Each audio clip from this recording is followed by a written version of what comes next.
Bonjour, je m'appelle Christophe Derrien, directeur général des Amis de la Montagne. Dans le cadre des élections municipales de 2025, je reçois aujourd'hui Soraya Martinez-Ferrada, candidate à la mairie de Montréal et chef d'Ensemble Montréal. Je vais lui poser 5 questions sur les priorités et les enjeux du Mont-Royal, mais aussi sur sa vision pour l'avenir de la montagne. Soraya, bonjour. Bonjour. Merci d'être là aujourd'hui avec les Amis de la Montagne. Alors voici ma première question et une petite mise en contexte tout d'abord. Nous allons parler protection écologique, climat et éducation citoyenne. Refuge unique pour la biodiversité montréalaise, le Mont-Royal est fragilisé par les espèces envahissantes, la pression des usages et les impacts grandissants des changements climatiques. Canicules, pluies intenses, sécheresse. Sa protection durable repose sur des actions concrètes de restauration, mais aussi sur l'éducation et la sensibilisation des générations futures à son caractère écologique et patrimonial. Alors voici ma question. Comment votre parti s'engagera-t-il à restaurer et protéger activement les écosystèmes du Mont-Royal tout en adaptant sa gestion au changement climatique et en investissant dans des programmes éducatifs et de sensibilisation afin d'en faire un lieu d'apprentissage vivant pour tous les Montréalais et les Montréalaises? Bien, la première chose que je veux dire, c'est que moi, je trouve ça vraiment incroyable d'être ici parce que quand on s'est rencontrés la première fois, je t'avais raconté mon histoire personnelle avec le Mont-Royal. Puis je pense que ce qui est quand même incroyable, c'est que tous les Montréalais ont une histoire avec le Mont-Royal. Moi, j'en ai une comme nouvel arrivant de venir ici, en haut, au lac des Castors. Puis je trouve ça quand même incroyable qu'après, maintenant, moi, presque 40 ans, presque 43 ans, je retrouve un site qui était comme ça, aussi beau que quand je suis venue il y a 45 ans. Et ça fait référence justement à la préservation, le fait qu'on a pris soin de ce parc puis qu'on l'a amélioré au cours des années. Puis ça dit beaucoup sur l'importance que les Montréalais accordent au Mont-Royal. Je pense qu'il n'y a pas beaucoup de gens, même moi la première, à un moment donné de ma vie, je ne savais même pas que c'est le même architecte qui a fait le Central Park à New York qui fait le Mont-Royal. Puis je pense qu'aujourd'hui, il y a beaucoup de Montréal qui savent pas encore, ils savent même pas cette information-là. Puis pas parce qu'on veut être fier, mais juste parce que ça démontre à quel point on a un joyau vert, un poumon vert à Montréal, puis qu'il faut absolument le préserver. Moi, je pense qu'il y a beaucoup actuellement de éducation qui se fait à travers les écoles. Tu sais, même dans les écoles, on dit aux enfants qu'on a un Mont-Royal, ils viennent visiter le Mont-Royal. Je pense que même dans les centres de loisirs, il y en a parce qu'ils viennent faire des activités de loisirs, fait que par la bande, je pense que d'être capable de faire des activités dans le parc fait aussi qu'on l'apprécie et donc on éduque les futures générations d'en prendre soin. Un peu comme moi, à 8 ans, qui venais ici, les enfants, plus tard, mais c'est un peu la même chose. C'est de dire comment ce parc va exister dans 10 ans, dans 20 ans, dans 50 ans. Je pense que c'est l'idée de dire que comment on s'assure que collectivement, c'est pas une dépense, mais un investissement que de mettre de l'argent et de l'amour dans le parc Mont-Royal. Alors parlons fréquentation, aménagement inclusif et cohabitation des usages. Des millions de visiteurs exercent chaque année une forte pression sur les sentiers, les milieux naturels et les infrastructures de la montagne. Par ailleurs, la diversité des usages, piétons, cyclistes, sportifs, familles ou les événements, entraîne des conflits d'usage et des enjeux de sécurité. La gestion de la fréquentation, la qualité des aménagements et l'encadrement des pratiques doivent aller de pair afin de préserver durablement l'esprit et l'intégrité du Mont-Royal. Alors voici ma question. Quelles mesures concrètes mettrez-vous en place pour gérer la fréquentation du Mont-Royal, assurer une cohabitation sécuritaire et inclusive entre les usagers, favoriser une mobilité durable et encadrer les événements pour prévenir les usages qui fragilisent son environnement et son esprit collectif? Merci pour ta question. Moi, je pense que depuis 150 ans, on sait que toutes les administrations se sont assurées qu'il y avait une accessibilité universelle. Donc, les familles, les personnes âgées, les personnes en mobilité réduite du Mont-Royal. Nous, notre parti est très clair. On ne va pas fermer Caméléon, donc je veux clarifier ça tout de suite. Mais je veux m'assurer de la sécurité des piétons, la sécurité des cyclistes, des automobilistes. Je veux qu'on retourne à la table de dessin et qu'on trouve des solutions.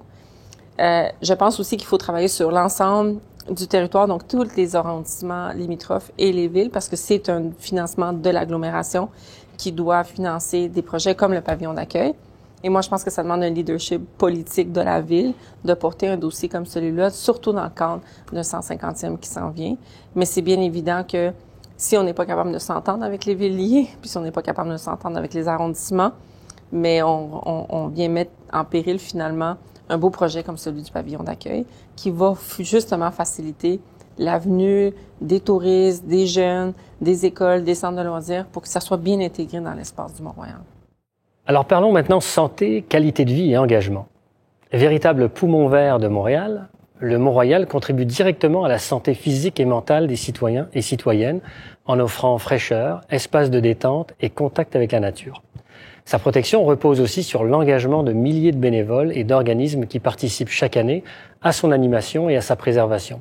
Alors ma question, comment votre parti renforcera-t-il la contribution du Mont-Royal à la santé et au bien-être des populations de tous âges en garantissant une accessibilité universelle aux espaces et activités tout en soutenant et valorisant l'engagement citoyen, communautaire et culturel qui font du Mont-Royal un espace vivant, identitaire et partagé? Je l'ai dit tout à l'heure, je pense que c'est très clair que pour moi, il y a une question d'accessibilité au Montréal qu'il faut respecter, c'est celle de Camille Wood. L'Office de la consultation publique a été très clair là-dessus. Après ça, c'est de dire comment on fait une augmentation de l'achalandage. Je sais qu'il y a un plan de comment on peut augmenter l'achalandage au parc du Mont-Royal, mais en même temps de garantir sa sécurité au niveau de sa préservation. Je sais que vous avez des escouades de communautaires, des brigades, je pense que vous appelez des brigades. Oui. Comment on peut vous aider à en avoir plus? Comment on peut vous aider à ce que on en ait non seulement en termes de vérifier que les gens respectent le parc, mais aussi qu'ils comprennent puis qu'ils soient capables d'avoir des activités, ce que vous faites déjà beaucoup, des activités de connaissance des végétaux, de la biodiversité. Et je pense qu'on peut faire beaucoup mieux en termes d'accompagnement. Parce qu'une fois que les gens comprennent ce qu'on a entre les mains, bien, ils vont vouloir le préserver. Alors parlons maintenant patrimoine, grands sites et vision métropolitaine. Classé site patrimonial depuis 2005, le Mont-Royal est au cœur de l'identité montréalaise et doit être pensé à l'échelle métropolitaine. Pourtant, ses vues emblématiques et son patrimoine bâti sont fragilisés par des projets immobiliers et la transformation de grands sites institutionnels qui comportent des risques de densification, de privatisation et de perte de vocation publique. Alors ma question, comment vous engagez-vous à protéger les vues, le paysage et le patrimoine architectural du Mont-Royal, tout en orientant la requalification des grands sites institutionnels vers des usages qui servent l'intérêt collectif, renforcent sa vocation écologique et culturelle et s'inscrivent dans une vision globale de développement durable pour la métropole? Je pense que pour le Montréal, pour l'avenir du Montréal, ça va être un des grands défis. Parce que autant on a besoin de densifier notre ville pour créer du logement, parce qu'on vit une crise du logement, puis on est dans un cadre bâti urbain dense, donc il faut aller en hauteur. Comment tu t'assures de préserver les vues du Mont-Royal? On l'a fait avec les Ville-Marie, hein, je veux dire, on a quand même ouvert, mettons, la vue sur l'avenue McGill qui donne sur la vue du Mont-Royal. Et je pense pour ceux qui ont connu avant, puis aujourd'hui, c'est quand même extraordinaire qu'on peut voir le Mont-Royal. Mais il y a des grands défis. L'Université de McGill qui est sur Dr. Pinfield, qui s'en vient. Il y a des bâtiments sur le flanc de montagne qu'on ne sait pas trop ce qui va se passer avec. Je pense que ça va être un défi. Et l'événement du 150e qui s'en vient, pour moi, est une belle opportunité.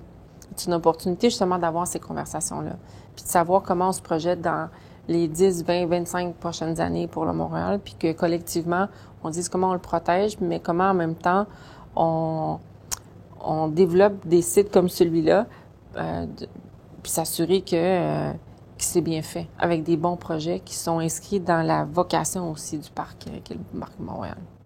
Alors parlons pérennité, gouvernance et financement. La gestion du Mont-Royal repose sur des budgets fragmentés et des mécanismes parfois complexes.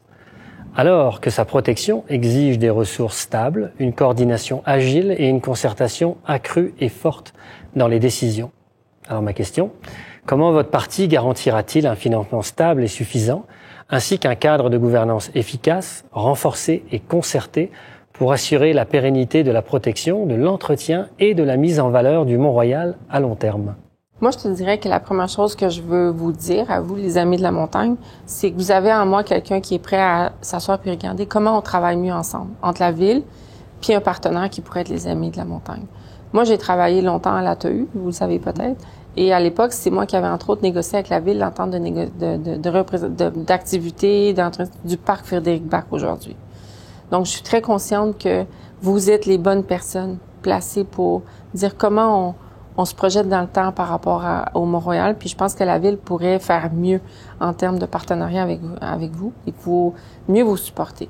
vous êtes quasiment autofinancé par les dons que les citoyens vous donnent. Je pense qu'on a beaucoup à apprendre de la volonté des Montréalais qui vous financent, puis en même temps s'assurer que la ville est là pour vous outiller puis vous aider à propulser l'avenir du Mont-Royal dans les prochaines années, justement à cause du 150e qui s'en vient. Bien, merci beaucoup Soraya d'être venue aujourd'hui sur le Mont-Royal à la rencontre des Amis de la Montagne et de t'être prêtée au jeu de cette entrevue. Bonne campagne à toi et à bientôt. Merci.